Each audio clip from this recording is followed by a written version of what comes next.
હાલોલ નગરના ઔદ્યોગિક વિસ્તારમાં આવેલી રૂબામીન કંપનીમાં મોડી સાંજે કંપનીમાં ફર્નેશ ઓઇલની ટેન્ક ધડાકાભેર ફાટતા આગ લાગી હતી.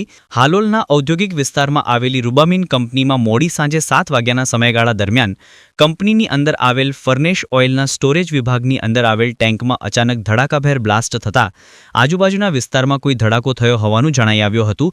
કંપનીમાં ધડાકાભેર ટેન્ક ફાટતાની સાથે આગ ભભૂકી ઉઠી હતી. ઘટનાને પગલે કંપની કામદારોમાં ભાગદોડ મચી જવા પામી હતી. આગને કાબૂમાં લેવા માટે કંપનીમાં રાખવામાં આવેલ સેફટી ઉપકરણોથી આગને કાબૂમાં લેવાની પ્રયાસ હાથ ધરાયો હતો. સાથે સાથે ઘટનાની ગંભીરતાને ધ્યાનમાં લઈને કંપની સંચાલકો દ્વારા તાત્કાલિક ધોરણે જિલ્લા ડિઝાસ્ટર મેનેજમેન્ટનો સંપર્ક કરી મદદની માંગ કરવામાં આવી હતી, જેને લઈ હાલોલ, કાલોલ તેમજ ખાનગી કંપનીના ફાયર બ્રિગેડ કંપની ખાતે દોડી આવ્યા હતા.